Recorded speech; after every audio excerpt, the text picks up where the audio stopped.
Okay, I gotta do this. There we go.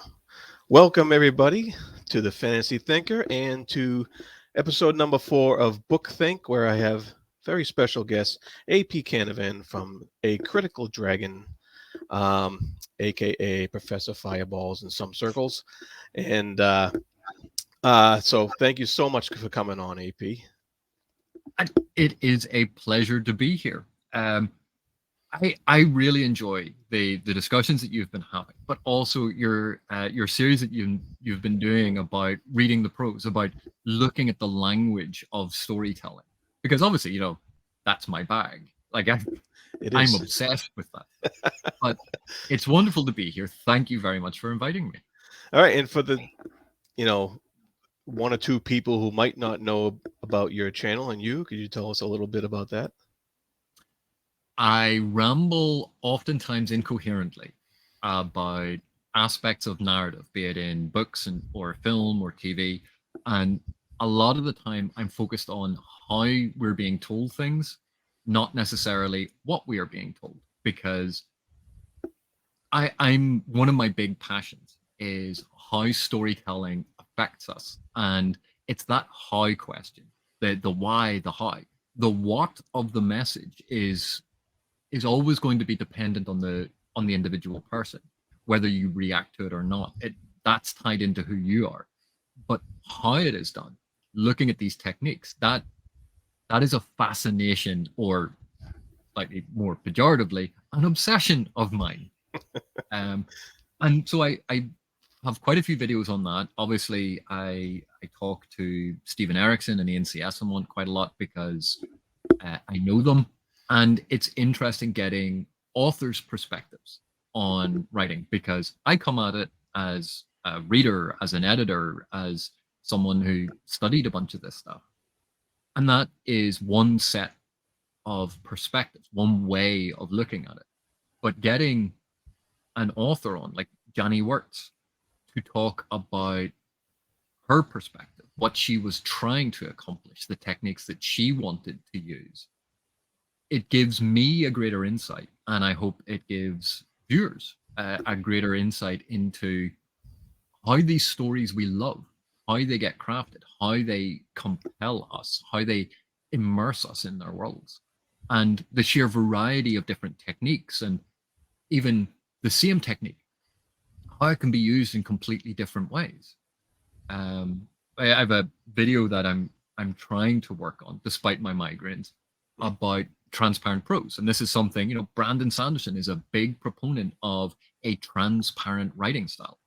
You know who else was a proponent of it? George Orwell or Ernest Hemingway. They wrote with the same style. But if you looked across the work of those three authors, regardless of the content, how they use that style, what they do with it, what happens on the page, it's the same style, but it's utilized very, very differently to different effects. And that's what fascinates me. Mm-hmm. And that fascinates me as well. And that's you're probably the first channel I found when I started actually looking at book stuff on YouTube, uh, because I was looking up stuff on Erickson, and your stuff popped up, and so I kind of got a, I guess, backwards access to the booktube world because everybody else is doing reviews and their TBRs and stuff like that, and you were actually doing some analysis and breakdown of certain passages and what have you, mostly prologues, uh, and I found that fascinating, and of course you had Steven Erikson on your channel as well. So for Book Think, where we choose a book to talk about, we kind of came to the conclusion to talk about Steven Erikson's Rejoice, A Knife to the Heart, which is something that I have not seen being talked about on BookTube yet. I have a Um, video on my channel on it. and I'm sure you do. I'm going to have to look that up. uh, but for the most part, it's his lesser known work. He's known for Malazan, Book of the Fallen, um, and in other related books that relate to Malazan. And so this book came out in 2019, I believe. Yes. Um, and was considered, I guess, a thought experiment. Yeah. And a science fiction based book.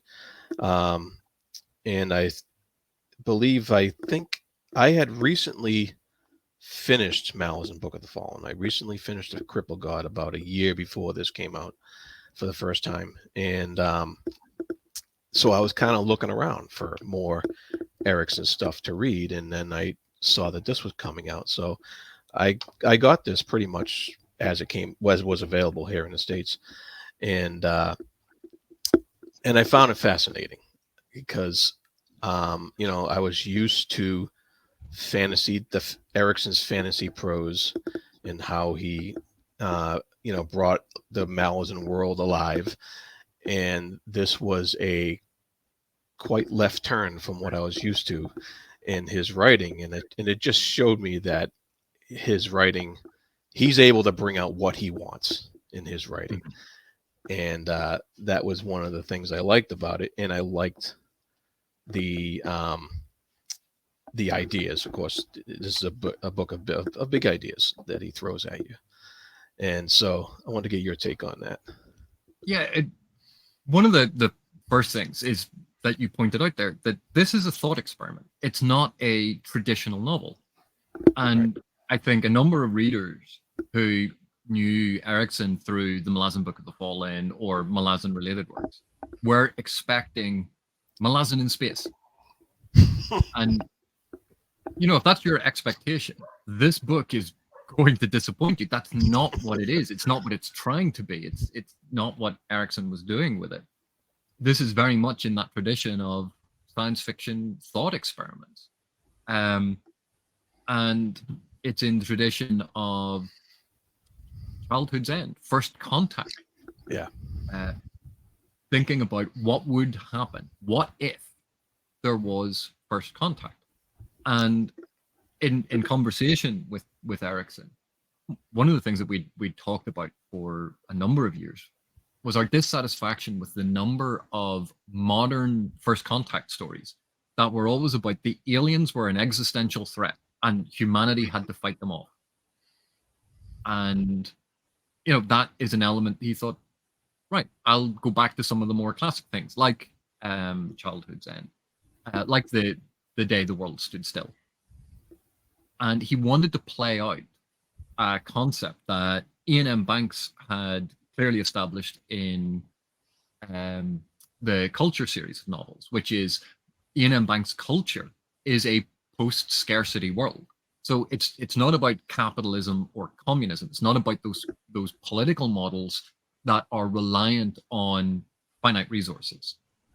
This was about post-scarcity because that removes one of the conditions through which we see the world, that we experience the world, that we categorize the world, that we perceive reality. By looking at post-scarcity, you've removed one of those conditions and you play with what that does to our perception of self. But what Erikson wanted to look at was, how do you go from the systems that we have to post-scarcity? That transition period is going to be chaotic. That transition period is going to be very, very difficult, because in so many science fiction stories, be it about first contact, be it about space exploration or any of these things, the psychology of humankind remains the same. And it's our technological advancement is the thing that sends us to the stars, that allows us to interrelate with the other species and sentience and sapience out there. Technological advancement. And what Erikson was seeming to explore in this, and I can't speak for him, I can only speak for my reading of it. Right, what we got out of it, yep. Was it's not necessarily about our technological advancement, because for an alien species that can travel galaxies, that it doesn't matter how advanced we get, it's still going to be rubbing sticks together to create fire. Yeah. It has to be about our psychological, our spiritual, our sense of consciousness and how we perceive our world and the people around us. And that was the one of the aspects of this that I find so fascinating, because in my reading of it, every time something happened in the novel or a new rule was being established, I argued against it. I was like, oh, but what about this? How can you do that? And every single time, the objection I was raising or the question that I was posing would form the substance of what followed. That Erikson had guessed that yes, these are the natural questions that are going to come up. Let's explore them. And true to who he is in trying to understand these different positions, he tried to use a gamut of human experience and emphasize the humanity of everyone, even in the most despicable, even in the most vile, even in the types of characters who ordinarily in today's world we would demonize, we would otherize, we would separate from our consideration of self and of humanity. That, oh, that person is a monster, and we dehumanize them.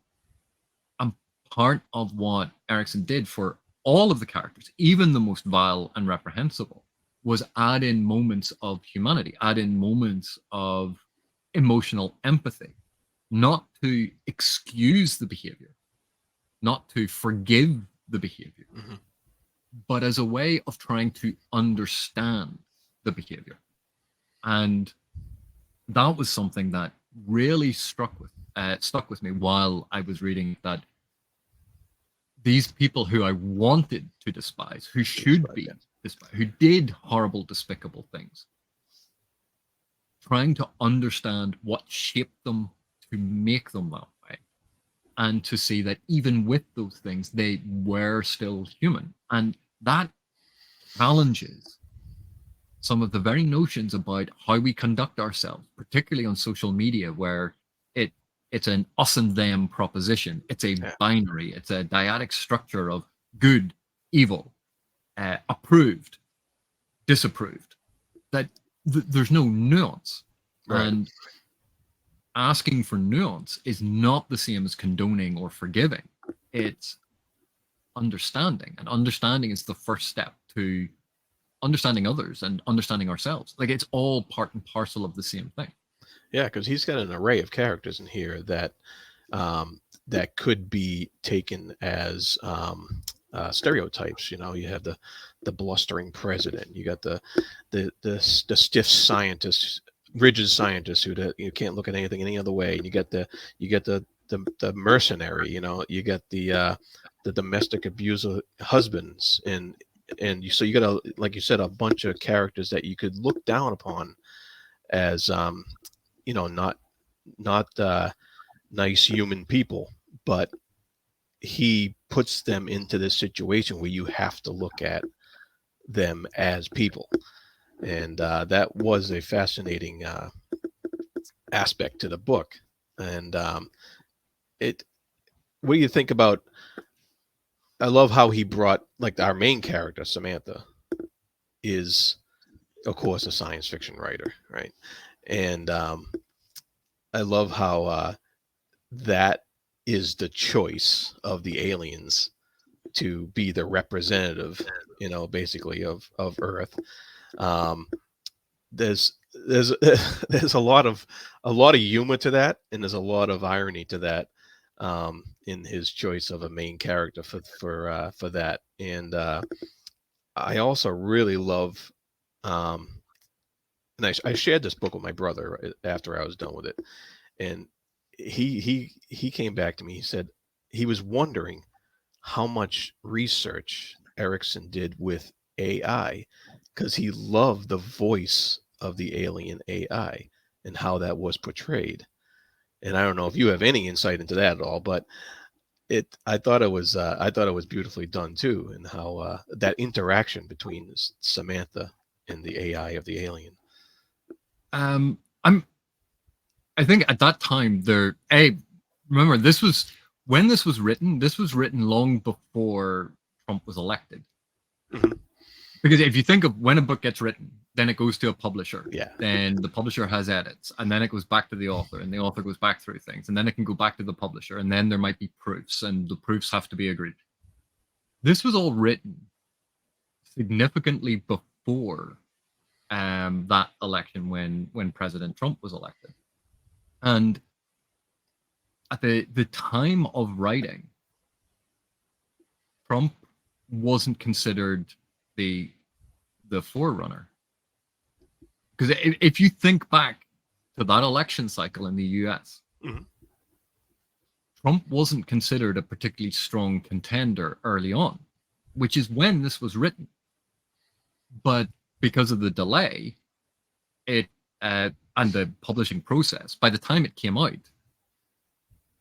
Trump had been elected president, which changes your reading of the character and it changes your Certainly perception of it. changes your perception. And, Yeah. and we are now currently living in a reality in which there's a lot of discussion about AI. There's a lot of discussion about what it can and cannot do, what it is. But cast your memory back 8 years. That wasn't the discussion then. And so I think what we can pick up in terms of how Adam, the AI, thinks about the world, talks about the world, it's taking that Adam does not have an anthropocentric view. He doesn't view humanity as the center of the discussion, the focus of the discussion. For Adam, humanity is just one more species in this biome.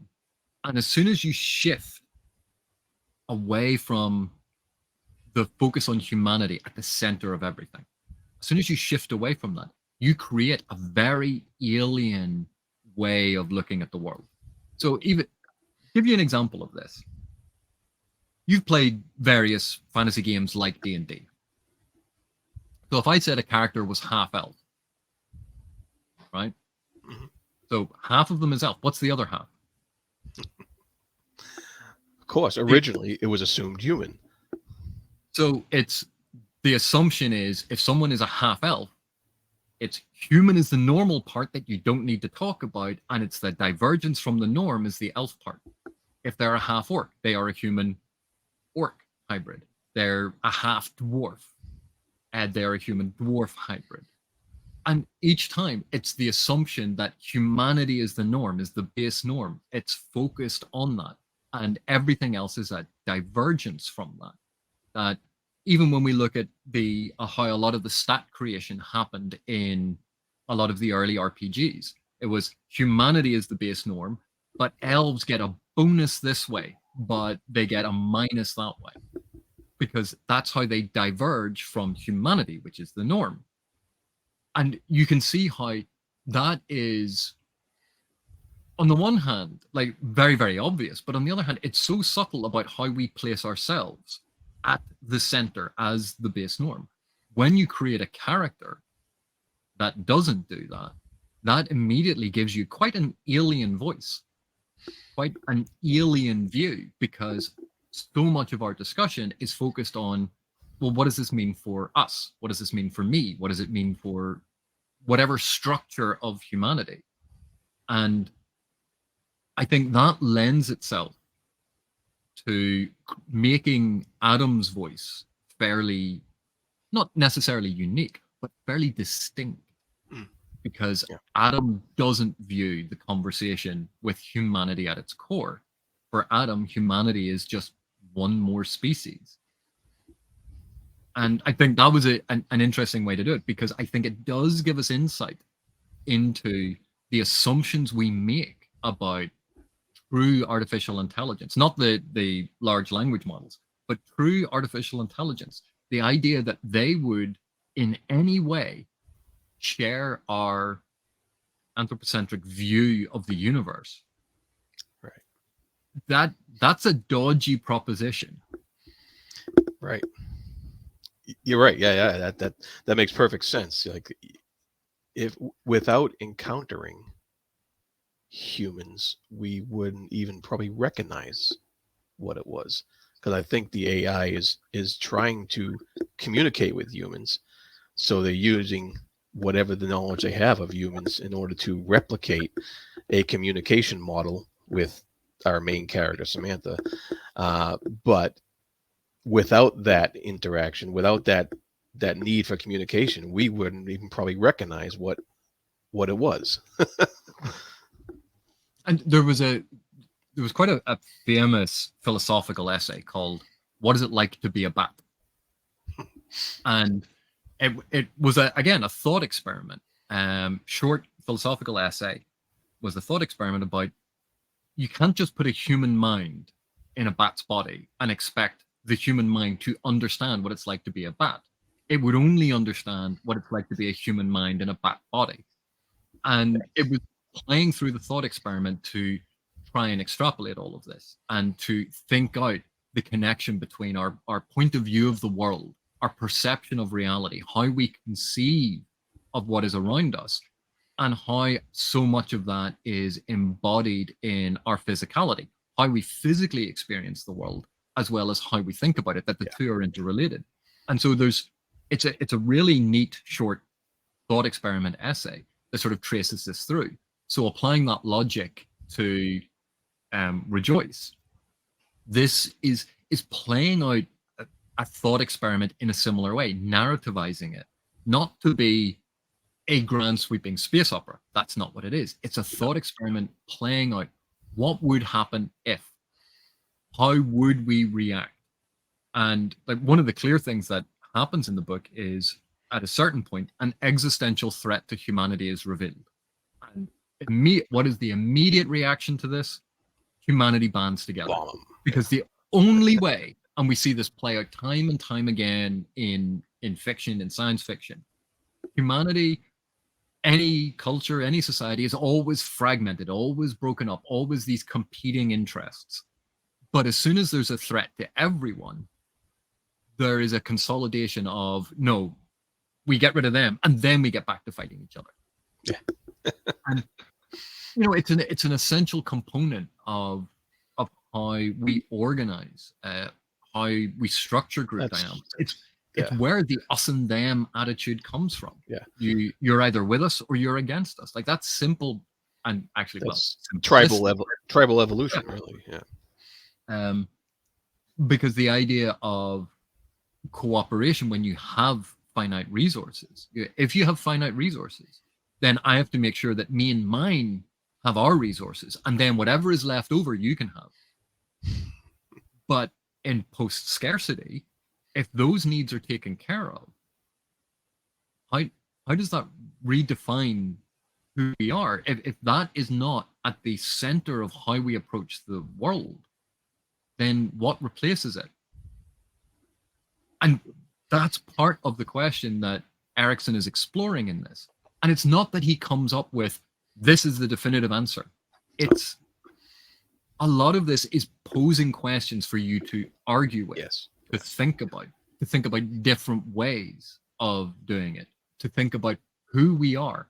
I remember when I studied law, one of the things that a law professor of mine said that really shocked me was that law is in essence violence.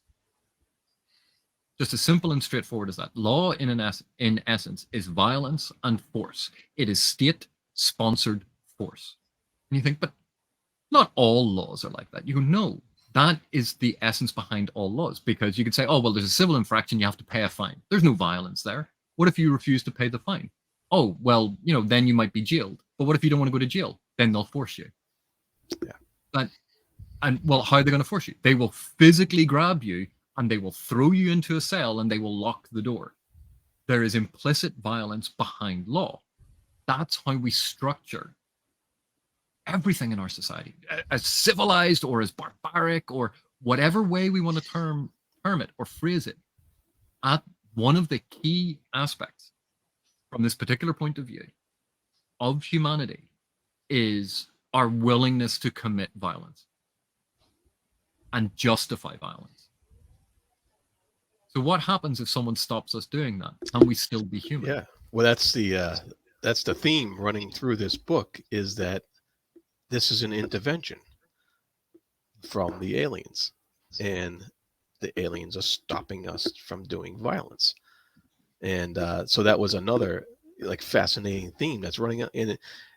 And he goes through all the different scenarios on on the planet here where that becomes a existential problem for the humans, and a real um how do I put that, a real when you can't do the acting out, when you can't do what a million years of evolution has trained the human brain to do, what then? And that was the big question, one of the big questions that he brings up, and he doesn't answer quite. He leaves it up to us to answer, No. or not answer, or just wonder about, and I love how that impetus of the intervention brings up the questions for the rest of the book. And and that was one of the things that I genuinely enjoyed about this, because it was such an interesting exploration of what my legal professor all those years ago had said. That here I was seeing it play out, that in so many interactions, we have that sort of surface level where everything is fine, everything is civilized, and then the more that you dig down, you realize that in one particular framing of it, you go, we can drill down to the violence that's implicit in the act. That is the abstract notion behind it. And what does that say about my behavior? What does it say about my culture, my society, my politics, my ideologies? What does it say about all of these things? And it's posing questions and giving case studies to play some of the things out. This is not didactic in the sense of you must learn this lesson. Right. It's asking questions of the reader. And you know what? Not every reader wants to experience a book like that. Sure. There's a reason why Ursula Le Guin's Those Who Walk Away from Omelas, is not her best known work, even though it's a wonderful work and it's used to explore certain concepts. But even The Dispossessed or The Left-Handed Darkness, where at the heart of it, it's a what if, it's questioning an aspect of humanity. And there are different ways to do that. You can go for a very didactic or polemic style. You can pose a whole series of rhetorical questions and try and work through examples to see if it plays out the way that we think we do. Or you can turn it into a huge novel with that thing running through it. But there's a big novel all around it, and it's more a central thread or theme running through it. And again, it's a giant spectrum of approach to asking these what if stories. It's not that there's any one way. Mm-hmm. And sometimes you get a novel like this, which is more thought experiment than traditional novel, but it has humor, it has fascinating questions, it has a whole gamut of characters that some are these exaggerated notions. So it is easy to grasp what they are meant to be symbolically linked to. But at the same time, even with those, there are moments that turn them into more fully rounded and deeper characters. Like one of the moments that stuck out to me, the conversation between two of the media moguls' kids by phone. And in it, they make fun of each other, they're mean to each other, they're horrible. But he ends the phone call by saying, "Love you." And it is so easy to look at how figures are portrayed in the media to go, "Oh, they're absolutely evil and monstrous, and this is just a caricature of this thing."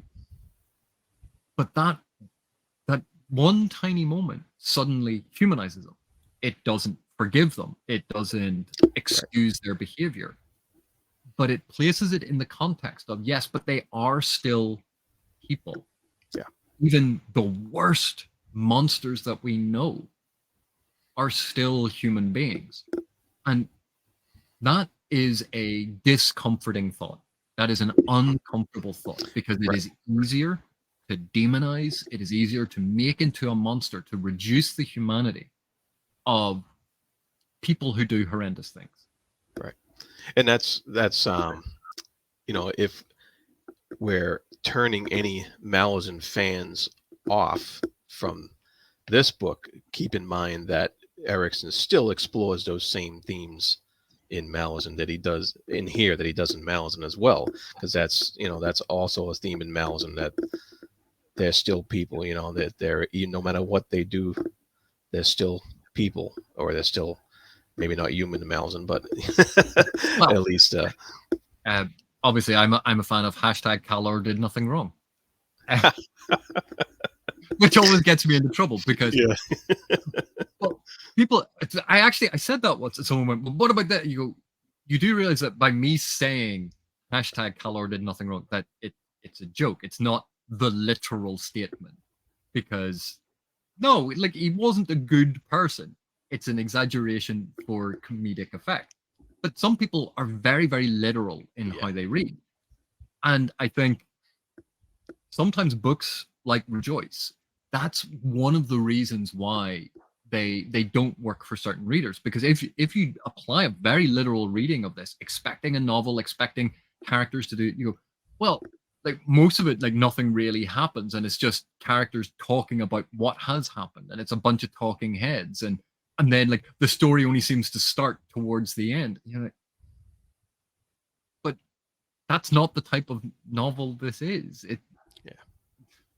It is a thought experiment. It is about these big ideas and exploring the ideas through narrative case studies and conceivable characters that we can identify with or understand their struggles as representative of typologies and work through it.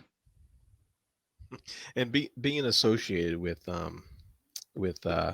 teaching and the educational system, I thought you would appreciate this little bit of social commentary that Erikson has in here about dropping standards, underfunding, and the transformation of universities into businesses, lack of job security for university professors, a burgeoning sense of entitlement among attendees who used to be students but are now customers.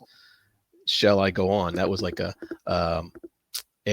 some dialogue from one of the president's advisors to the president, and I thought, so Erikson's social commentary is still biting and spot on in this book as it ever was.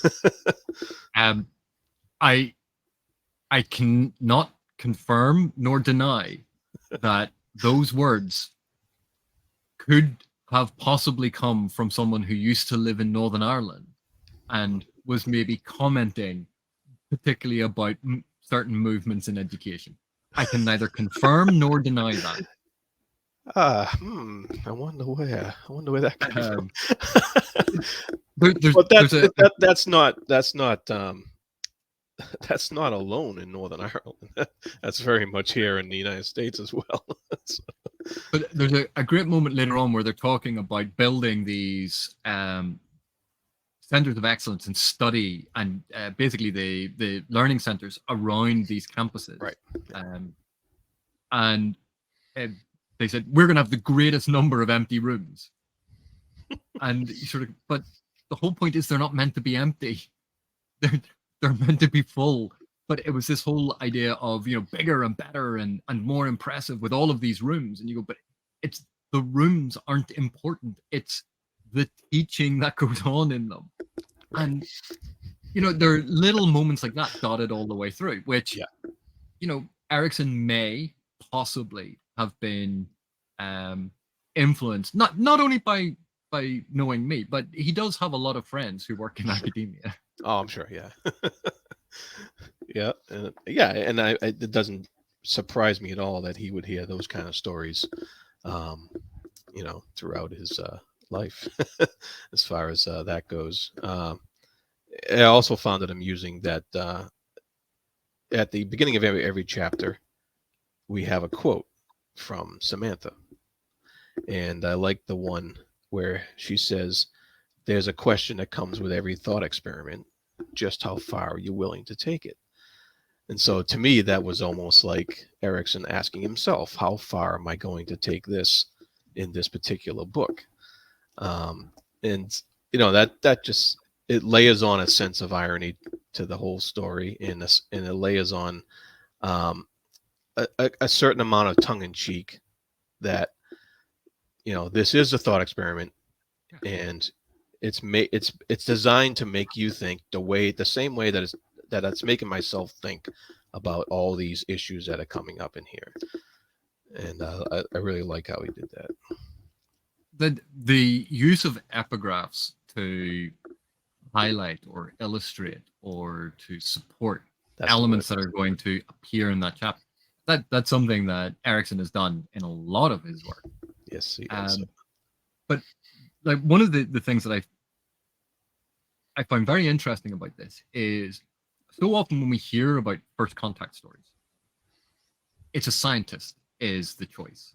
It's a technological person is the choice. It's the world leader is the choice. And Erikson rooted it in a sort of amalgam of Ursula K. Le Guin and Margaret Atwood.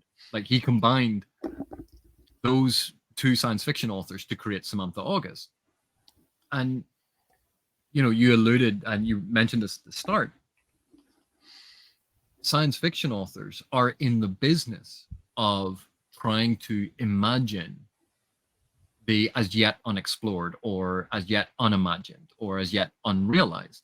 They're in the business of trying to see things from different points of view. They're in the business of not viewing the world as it is, but trying to step outside it and see different aspects of it in different ways.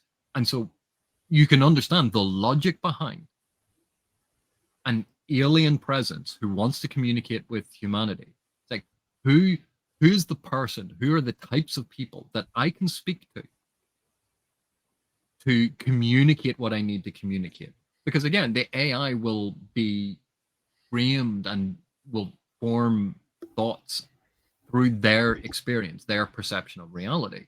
And so they need someone to act as an interlocutor, someone to stand between and translate the AI thought into human thought. And authors are brilliantly placed for that. Their job is to think about other people's experiences and recreate them for us as readers. And a science fiction author is even more better, or even more perfect for this, because of what is going on. So there'd be a knowledge and understanding of aspects of terraforming, of nanobots, of all of the technology associated with things like this, and force fields. That language is already there. And those concepts are already partially formed. And so Samantha August is this great translator of what Adam is trying to convey. And the other interesting aspect of this, how many science fiction films and TV shows and books have you read where there is an acknowledgement that science fiction exists as a genre on Earth? Because quite often, if something is set in the future, you go, well, why don't they ever refer to Star Trek? Why don't they ever refer to, the science fiction that was created? And, there are copyright and intellectual property rights to be negotiated in a lot of these things. Sure. Yeah. But it creates a very skewed picture of humanity's future in that they never refer to the fact that all of these things existed, that we thought about these things, that we were trying to imagine these things. And by placing science fiction authors front and center in it, including Robert J. Sawyer, who is an actual science fiction author, by placing them into the narrative, it is one of those weird things. It stands out and seems weird because we're not used to it in the vast majority of science fiction. We're not used to seeing actual science fiction be referenced. But when you start thinking about it, it makes it more believable, more immersive, and it casts into sharp relief that sort of weird artificiality. Star Trek, when they're in the future and they go, oh, here's it's a hollow novel, and they always skip past, and then in Voyager they had basically a version of Flash Gordon, but it wasn't Flash Gordon. So it's weird that more of that is sort of coming in now, because I think greater numbers of works from the early 20th century and the pulp writers are falling out of copyright. Oh, right. Yeah. But it is one of those aspects that was always really weird about science fiction. And it just shows how new science fiction as this sort of genre and fantasy as this sort of genre Right. are, that they don't have thousands of years of texts that are easily referenced. Reference, right? Yeah, that's true. That's true. And I thought it was amusing that I think it's been a while since I read it, but I think he actually had a conglomeration of science fiction writers kind of sitting around saying, "Why her? Why not me?" or something like that. And so that was so he did go into that aspect of different science fiction writers and their thoughts and ideas, and why it was how they how they all think, and Samantha was chosen for the way she thinks, you know.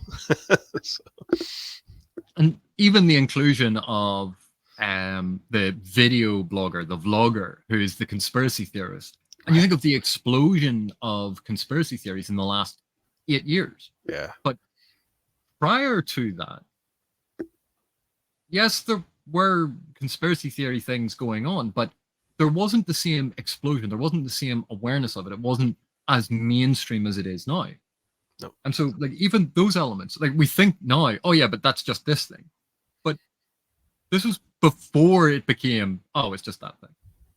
And it's this very strange sort of replication of our reality years before it became the norm. And it's a very short jump forward in time. The signs were all there that this would happen. But I think sometimes we overlook this was not written the day that it was published, nor was it written the day that we read it. Correct. That it was written before. And sometimes we overlook that. We think, oh no, but I'm reading it today and I'm judging it today with Yep. my knowledge of today and the things that have happened today. But that's not when it was written. Exactly. Yeah, and that comes up in some of my I'm having monthly discussions on some sci-fi classics, and that comes up a lot. Where we're judging these books. We're looking at these books as a view from today, but they were written in the 50s. Books like The Forever War and I Am Legend and stuff like that. And you really have to try to put aside that modern viewpoint. Just put it to the side for a minute and actually look at the book for when it was written and try to, get something out of it in that manner. Because one of the things about the Forever War is ultimately it shows how societies change over time, and how if you are rooted in one time period, you become antiquated. And we see that when he gets to the future for him, but the normal time period for everyone else, and like homosexuality is the norm, he's looked at as deviant. As deviant, yeah. And that was fascinating. Yeah. and when you read that, it's not about his judgment of what homosexuality is. It's the commentary is actually about societies shift and change over time. What we assume is the norm now is not likely to be the norm in 50, 100, 200 years' time. Times will change. What we think of, if you think of the most virtuous, wonderful, amazing, perfect person today, in 500 years' time, those self-same, perfect, wonderful, virtuous, amazing qualities might be viewed radically differently. Yeah. Depending on how society has shifted, depending on how society's norms have changed. Yeah. And trying to map that out, it's not just saying, oh, well, it's a product of its time and this is what he thought. In that story, it actually maps out. No, Alderman is aware that society's changed, that these views are not absolute morality. They Yeah. are relative. Yeah. And we have to be more open-minded about it. And so you have to experience different norms at different times in order to see the contrast and change. So it's never about this is how it must be, or this is normal and this is wrong. It's not didactic. It's not telling the reader that. It's showing the reader this perception. And then later on going, yeah, and you thought that that was normal, that was real, that's how life should be. Look at it now because it's different. Mhm. That's the thing that the book is talking about. Yeah, and that comes up in studying history too. You know, I'm always on the lookout for an interesting new take on a topic in history because, like you said, the norms change and society changes, and you got to look at things in a different way. You know, there's always like this 5 different ways of looking at Napoleon, depending upon what era a Napoleon history book was written on, and so that's always a fascinating topic.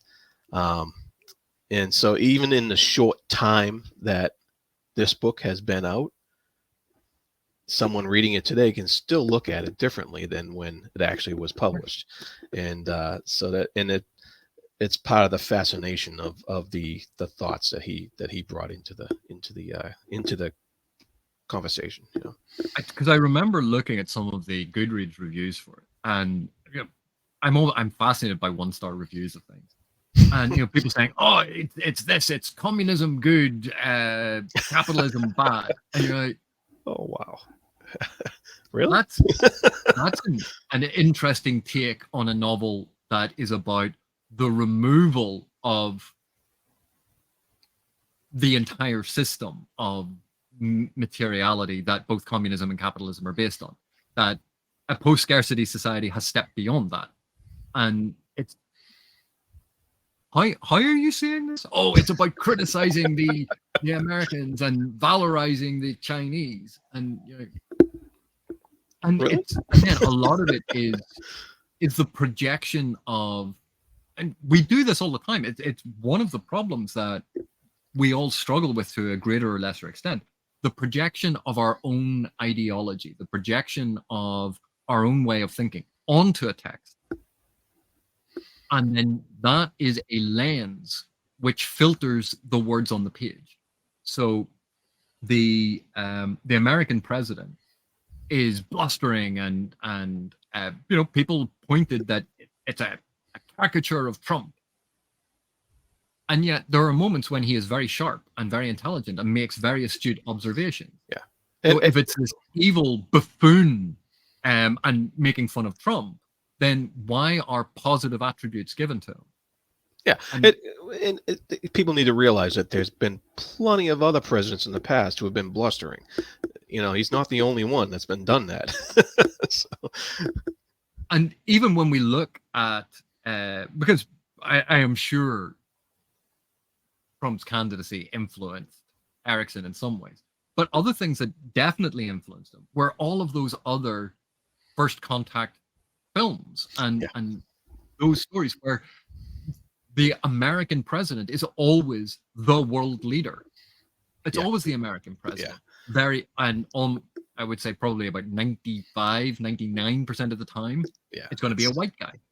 And they will give a stirring speech at some point, and it all depends on various things, but they are cast into a certain mold. And when you start looking at action movies and all of these things, American presidents are routinely portrayed in a very particular style. Yeah.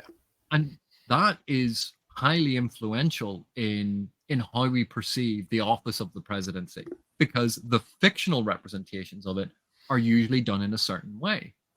And it's only natural that we make comparisons to real life people. But with this text, it isn't our world. It's a what if. It's a thought experiment. It's changing aspects of our world to make it similar enough, but you go, but this is the field that I am playing in, and I'm going to play out this thing. But as soon as you start doing that, as soon as you start extrapolating from the norms, sometimes you need things, be they archetypes or stereotypes or identifiable, in order to root it into a version of reality. because without that, it becomes quite often like spun out of sugar, that it becomes very fragile and airy and there's no substance to it.